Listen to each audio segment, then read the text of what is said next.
Hello everybody, welcome to the United Stands. I'm Mark Goldbridge and this is your latest Manchester United news. I'm on a 2 o'clock show, Ma. How are we all doing? We've got some breaking news about a new centre-back target for Ruben Amorim this summer from Leipzig. Favel. I'm not speaking French. That's the name of our sporting director, actually. I think that's what he is now. We'll talk about that. Also, an interesting poll going on in the chat, which I want to talk about at the moment, and more developments around the way the club is being run as well. Very interesting conversations going on today. Thanks everyone who watched the 2 morning shows actually. The one was good as well. Lots to get involved in. Just in relation to the poll, I'm surprised by this, but this is what democracy is. Do United's ex-players contribute and play a role in the club having a toxic and rotten culture? 87% of you say yes. I saw this on social media and I thought, you know what, I was going to reply to it on social media, and then I thought, actually, I'm going to use that. It's a valid point. Let's bring it into a show. So we'll talk about that in a moment. But let's start off with the breaking news that is coming out at the moment around Lukeba, who is an RB Leipzig player at the moment. And Manchester United have expressed their interest in signing the Leipzig centre-back Lukeba. He has a £75 million release clause, and his entourage are preparing for a mega transfer this summer. This is coming in from Sport Bild. I'm sure most of you know who he is. I believe I've had him on a career mode before on EAFC or FIFA or whatever it's called. That's irrelevant, but obviously it's another young French centre-back coming out from the RB Leipzig arena.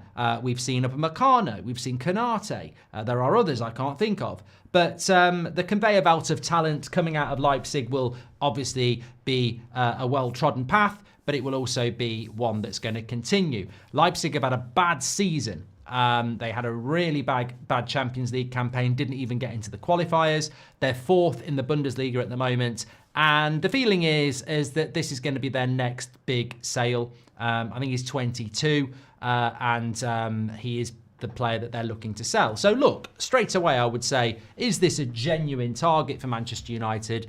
Is it doable, or is it just spin? Is it spin in the sense that, you know, it benefit? Man United openly like being linked to players, by the way.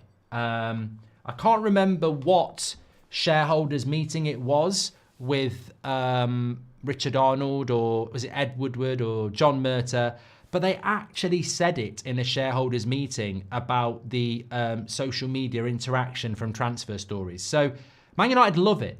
We're not a football club that, and I don't think it helps with communication, by the way, but we're not a football club that would kill any transfer story. We don't care, like, because it's just conversation. So it could be complete and utter bollocks. But what I would say is he's young, he's talented, he's left-footed, and obviously we've got Favel, who is working at Man United now, who has massive connections with the RB group, whether that be Leipzig or Salzburg. So there are logical reasons to link Manchester United to this player, and there are logical reasons why Man United might be interested in signing this player. We definitely need a left-sided centre-back. We definitely do need more centre-backs, and I think in what we're looking to bring in, I think a 22-year-old who is Champions League experienced would be something that you wouldn't dismiss as total nonsense. However, what I will say is, where is the money going to come from?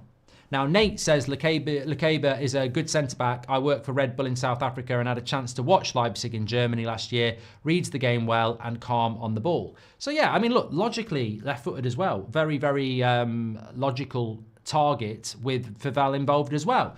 And also, let's not forget, Leipzig might not finishing a Champions League spot, which will obviously make them more prone to selling. I think the question is, where does the money come from? Because one thing I think we all have to talk about, and we sort of touched on it this morning, is that we were talking about Quenda this morning, and we were talking about how transfer stories, if the Man United fan base is on fire with anger towards the club and how it's being run, As an analogy, a transfer basically is a fire extinguisher. If you've got an angry fire of fans and it's approaching the Glazer out movement, it's approaching the Glazers and it could burn them and get them out, what do they throw at the fan base to, calm the flames? Transfer stories, transfer stories. It's amazing how we fall for it, but our fan base does. It's always transfer stories. And I think that if you are angry and you do want genuine change at the football club, then we do have to be a lot more switched on in relation to transfer stories. Look, Lingard, Quenda, Gyökeres. Oh yeah, yes please. All fit in with Amorim, all look really good players. Straight away though, I need £180 million at least to get those 3 players. At least. Kenda's going to cost you 50 at least. Gyökeres is going to cost you 60 at least. And their release clause for this guy is 75 million. So even if you do a bargain, it's another 60. That's 170 million pounds for those 3 players. Forget about it. It's not happening. And we need to have these conversations. Like Dave Waterton says, no cash spin. But in less than 2 days, we've been linked to a 70 million pound centre back, a 50 million pound left back, and a 60 million pound striker. We need all 3. I'm not going to not talk about it. We need all 3, and we need a lot more. We need Edison as well. I saw somebody the other day was saying Man United, I can't remember, I didn't even mention it at a show. I read it the other day from a source, a Brazilian source, that Manchester United and Man City are the two clubs leading the race for Edison. Another player we need. We need Lingard. We need Edison. We need Gyökeres. We need Kenda. Where's the 250 million quid though? It's not lost on us that 2 weeks ago, the club's got no money and we might need to sell Garnacho. Can't afford to get Tell on an 8 million loan deal. And then suddenly we're being linked to players like this. And I think that's where I sort of come in and go, hey, left-footed, young, Champions League experience, loads of potential, fits the system. For Val and Leipzig. Leipzig not in the Champions League potentially. Everything adds up that this is a good deal. Apart from the money. Where does the money come from? I just don't see it. I don't see it. And I think that's where we need to be realistic. And we also need to be very, very careful. There's nothing wrong with talking about these things and saying, hey, this makes sense on paper, but let's not let it put the fire out in relation to the anger and frustration with how the club is being run, because it's a well-trodden path, and if they get away with it, they'll keep doing it. We need to see genuine change, and you can't on one hand say we've got no money, and then on the other hand be happy that we're being linked to players that we may or may not sign. So I think we need to be very, very careful about that.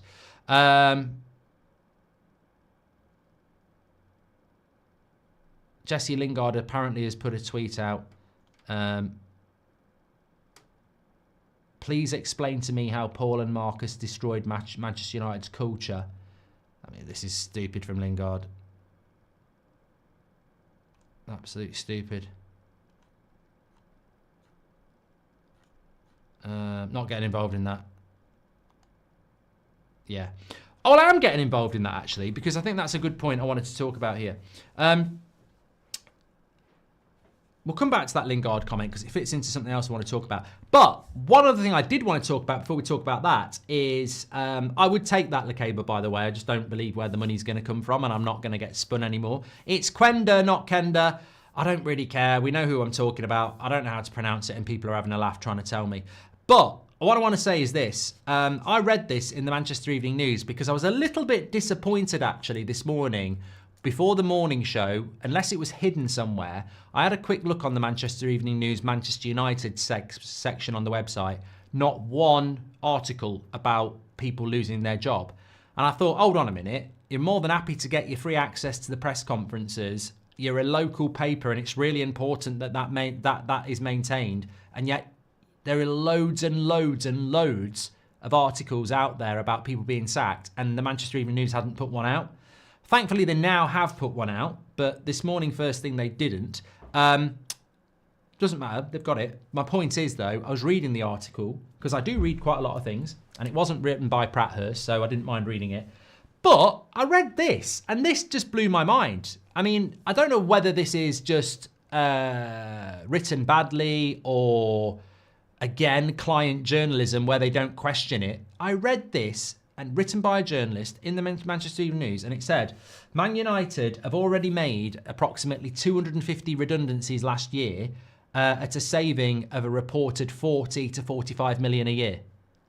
Now, I don't know how your brain works, but instantly I was like, we've sacked 250 people and we're making a saving of 40 to 45 million pounds a year. What the fuck were we paying them? I know people who work at Man United, the wages are shit.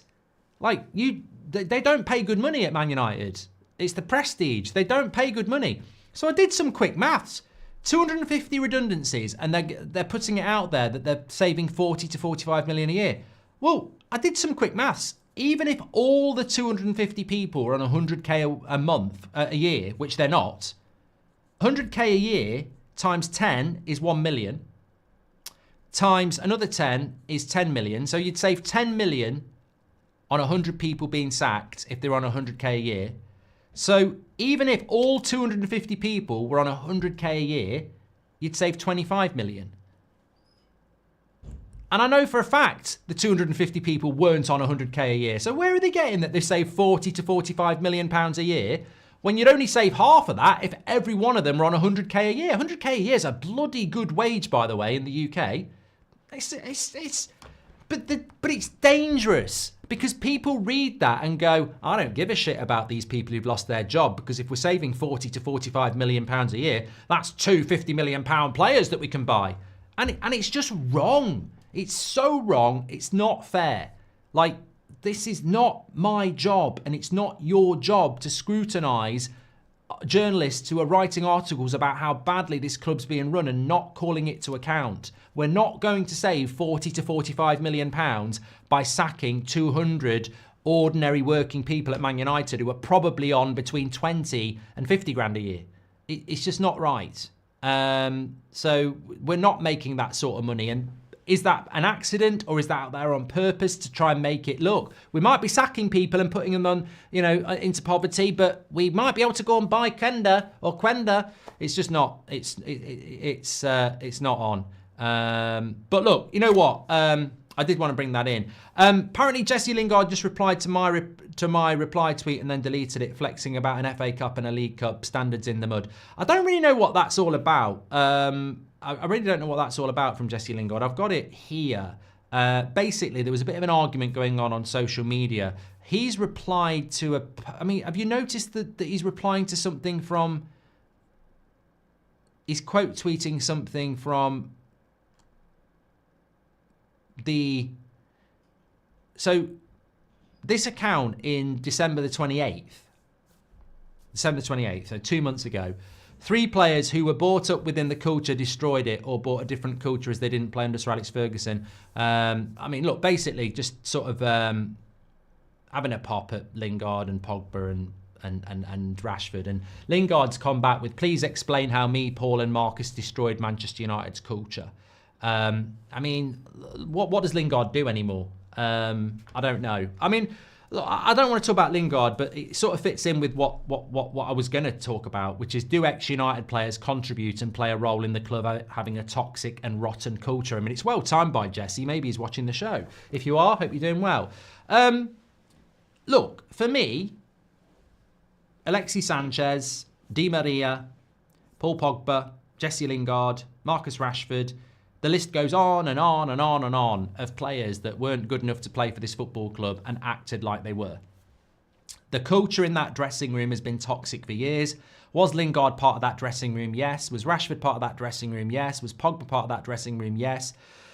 Bruno's part of that dressing room. Like, there is a cultural toxicity in that dressing room. And I think any Man United player, past or present, that tries to deny that and, rewrite history is wrong. Like, look at the last 11 years at Man United. It's not been acceptable. And if you were part of that dressing room culture, unfortunately, you have to take it on the chin. And look, I look back at Lingard and Beans, and all the pissing about, and it was comical. And some people found it funny, and some people found it embarrassing, the way players had acted when we were fucking shit. And FA Cup wins or Carabao Cup wins are not the level of Manchester United. So, look, if Jesse wants an honest conversation with proper Manchester United fans about standards, then I wouldn't be getting involved in stuff like that because it's embarrassing. It's embarrassing on his part. Is Jesse Lingard, Marcus Rashford, Paul Pogba to blame for Manchester United? Absolutely not. And I'd say it's racist. I would. You can't just pick 3 players and blame them. It's cultural. It's in the dressing room. It's been there for years. It goes back to Schneiderlin and people like that. Like, they're all part of it. They're all part of it. And nobody decided to change it as a collective. And hopefully Amorim will change it. But it feeds nicely into this. Do ex-United players contribute and play a role in the club having a toxic and rotten culture? 86% of you think it does. You know what I'm going to say? Even though I know I'm going against 90% of you, you're wrong. You're absolutely wrong, and you're being distracted. This is where we're making mistakes. How, and I presume this is to do with what Paul Scholes said. How is Paul Scholes responsible for 11 years of failure, a stadium dropping in front of our eyes, and a football club that standards used to be here being right down here? How is Paul Scholes or Roy Keane or any other ex-player responsible for the toxic and rotten culture within a club they're not employed to work for? It's distraction. And we all need to learn to be better than this. Paul Scholes saying that Martinez, De Ligt and Yoro aren't good enough to win a Premier League title are not the reason Man United are shit. This is just excuses. It's a bad take.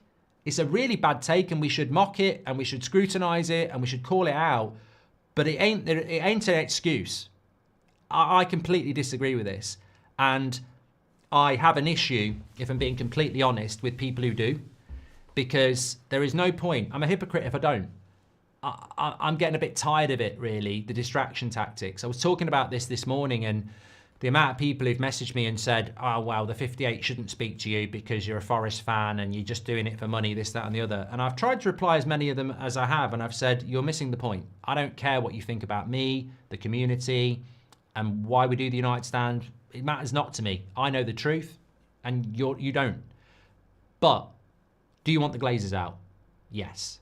Do I want the Glazers out? Yes. Does this community want the Glazers out? Yes. End of conversation.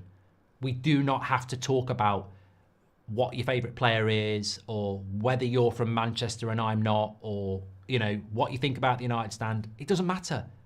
You can say you fucking hate it, but you can still, everybody agree, for the greater good, let's come together to get the Glazers out. And that's just very obvious. But we get distracted.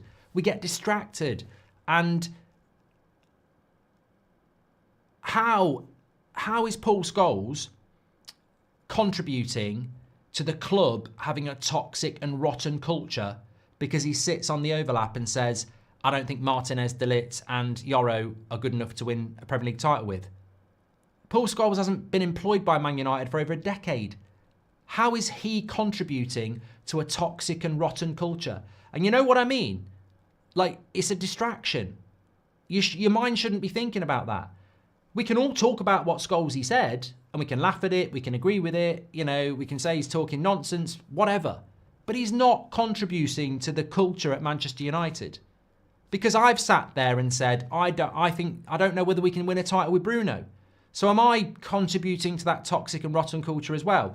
And if you're sat there watching this show listening and you've ever said, you know, I think that Maguire needs to go, or I think Onana is a load of shit, are you contributing as well? And that's where I think this is getting dangerous. So what you're basically saying is, if you say anything negative about anything to do with Man United, you are contributing to the toxic and rotten culture. Have a day off. Have a day off. I mean, it's just opinion. It's opinion. These footballers have failed for years. And now we're going to give them excuse for failing because an ex-player has said, oh, I don't think they're good enough to win a title. I don't think the players should be doing it. I said this last night. I think as an ex-player, you should have some understanding of you were in that position and how would it make you feel. Especially when people like Martinez know who Paul Scholes is and they know he's a legend. I think it's a really unhealthy situation when an ex-player who's a legend who came through the youth, and we had to be patient with Scholes. I didn't know he was going to be what he was at 21. And he was nurtured, and he played in a team that had legends in it like Roy Keane and Cantona. I don't think it's right and fair that Paul Scholes is saying that about young players that are coming through now. I think there is a responsibility. You are part of that player club or ex-player club, whatever, to help those players. I don't think it's conducive to sit there and sort of say they're not good enough. But I also don't think it's good for Martinez to be coming out on social media and taking a pop at a United legend who's done it all in a Man United shirt when he hasn't. So I think that situation's unhealthy. But I don't think it's a reason for why we're shit. I think the reason we're shit is because of how the club has been run by the Glazers and now Ineos. And we should never let opinion cloud the issue here. Paul Scholes' comments do not in any way contribute to why United have been shit for the last 11 years. Absolutely not. These are paid professional footballers who are more than capable of dealing with criticism. They're not playing badly because Paul Scholes says they're not good enough to win a title. This is 2025 blame culture, and it's going too far. It's distraction. We should not, 86% of you should not be going, yes, ex-players contribute to the toxic and rotten culture at Man United. How? Because they have an opinion.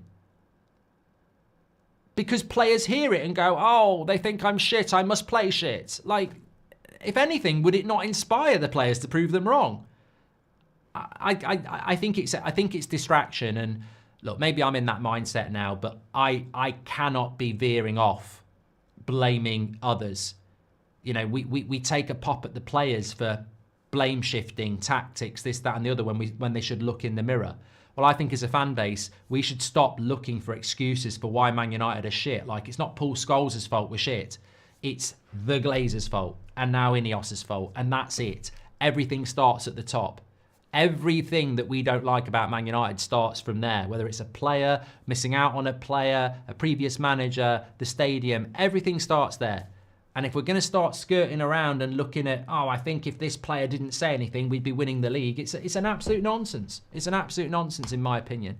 So, look, I don't like some of the stuff that ex-players say, and this is the place where we can discuss that. But do I think that what they say contributes to why Man United fail?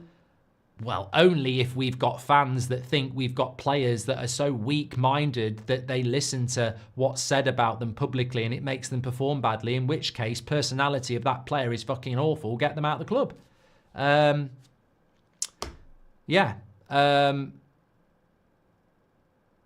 anyway, would you not flip that the other way? I mean, Paul Scholes' opinion, Roy Keane's opinion, Rio Ferdinand's opinion might not be very good in your mind, but it's an opinion. At least they tell you what they think about the state of the club that they've played for. I mean, at the moment, I look at certain ex-players who have been very vocal in the past, and I go, I'm stunned they're not saying anything about the Glazer ownership and all the sackings that are happening and the charities that have been taken away. And these ex-players are very forthright and political, you know, people's champion in their opinion, and they're suddenly very quiet. Would you rather have players saying something, or would you rather have players saying nothing? And I think sometimes the silence could be arguably more contributing to the toxic culture because they're protecting the people who cause it.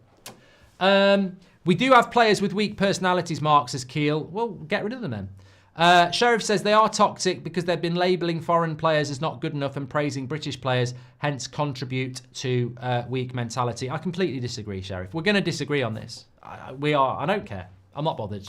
I'm not even disrespecting your opinion. We're just going to have to agree to disagree. I do not think ex-players are contributing to why Man United are shit. And to be honest with you, it massively frustrates me because if we're putting Paul Scholes' comments on players there with what the Glazers have done to this football club over 20 years, then we truly are lost. We truly are lost, aren't we? Mark Flash says, you can't expect Martinez just to sit there and let another man just disrespect you. Well, I didn't say I did. I said I don't like the situation. I don't like what Paul Scholes said. I don't like what Martinez said. I'd rather neither of them say it, but I don't think it contributes to why the club's a mess. I find it hilarious that people actually think if ex-players didn't do their job and say what they think, then we'd be in a better position. I mean, what world are we living in now? I mean, I just don't get it. I don't see how it. Patrick Lynch says Scholes etc. contribute to toxic culture by making the debate about players and managers and not about the owners. He has a platform to highlight it. I mean, but I don't. I disagree, but I agree. I think these ex-players talking about tactics and certain players, I completely agree. And I said this yesterday, Patrick. They're focusing on the wrong things. But I don't think that they can be levelled at being responsible for why the club is, because we have fans in our fan base who are up the Glazers' arse. You know, there are aggregators out there that are obviously up the Glazers' arse and up Ineos's arse. Are they responsible for the club being not successful? No, they're just cheerleaders.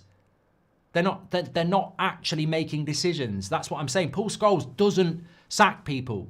Paul Scholes doesn't sign people. Paul Scholes doesn't try to sell Garnacho. He might sell Garnacho, but he's not in the role to do it. So it's just an opinion. I can't blame an ex-player, whether I agree with them or not, for the state of the football club. And I do not subscribe to the view that they are in any way a contributor to the position of the football club, because it's blame shifting. If I run a pub and it's shit, but my mate comes in there and drinks and says he's running the pub well, is he contributing? He's backing me, he's helping me, but he's not contributing, is he? I make the bloody decisions. I'm really passionate about the fact that we've made so many mistakes as a fan base over the last 10 years where we allow ourselves to be distracted by the media, distracted by other stories. I agree with Patrick that I wish these ex-players were saying the stuff that we're saying around it's not about the players, it's not about the manager, it starts at the top. I agree with Patrick on that, but I don't think we can apportion any blame to anybody that backs the Glazers or comes up with a shit take, because the responsibility lies with the people who actually put us in this mess. Ex-players maintain the myth that we're not bad. They help us hark back to an era that is dead. We're a different club and we need to accept that, says Ndibwa. John says Glinius out. And Steve Woodley says, sad really, is sacking staff makes no difference. Casemiro earns the same in a week that 10 average paid workers will earn in a year. Glazers out, says Steve Woodley. It's actually a fact that what Casemiro earns in a year would be more than what 250 members of staff sacked saves. It's a fact. You think about what Casemiro earns in a year. If he's earning £1.4 million a month, his yearly wage will be more than sacking 250 people. I don't know whether you'll find that in an article anywhere, but it's a fact. No wonder we're bad if they can't do the math correctly. They probably think Casemiro's on 30k a week. I mean, I can't believe it. Yeah, 250 people, and we're going to save 40 to 45 million a year. It's just absolute nonsense. Absolute nonsense. Sheriff, I think I've read that one as well. Matthew says, I've just put the deleted Jesse Lingard reply in your most recent X-Post comments for those doubting it. Embarrassing. Says Matthew. And Johnny says, I've lost respect with these ex-players who I used to love. The fact that these pundits never gets challenged there and then is unreal. Glazers out, says Johnny. Mate, I don't know whether we're I mean, look, some people can't do layers. Some people can't do in between. And I think we're all in agreement. It's just the severity of the ingredient and that we're missing here. The question is, do ex-players and their bad takes contribute and play a role in the club having a toxic and rotten culture? And I think it's a flat no. Do I think that their comments muddy the waters and distractors? Yes. Do I think they miss the point with some of their criticisms? Yes. But at the end of the day, I don't see their opinion as any more valid than you anyway. I think as players, they're legends. As pundits, it's no better than Ray.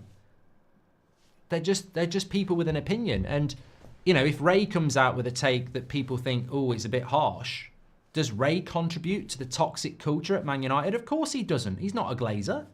And that's all I'm saying. I'm saying I'm not backing these ex-players. I think a lot of their takes are terrible. I don't think they talk enough about the things that matter. And I think they have the platform to do it. But just because they come out with a bad take, I'm not going to portion any blame to them for the situation at the football club. Because that just means that anybody who says anything bad about a player is contributing to why Man United are failing. And that's preposterous. It's absolutely preposterous. So my criticism of Matic a few years ago contributed to why Man United were failing.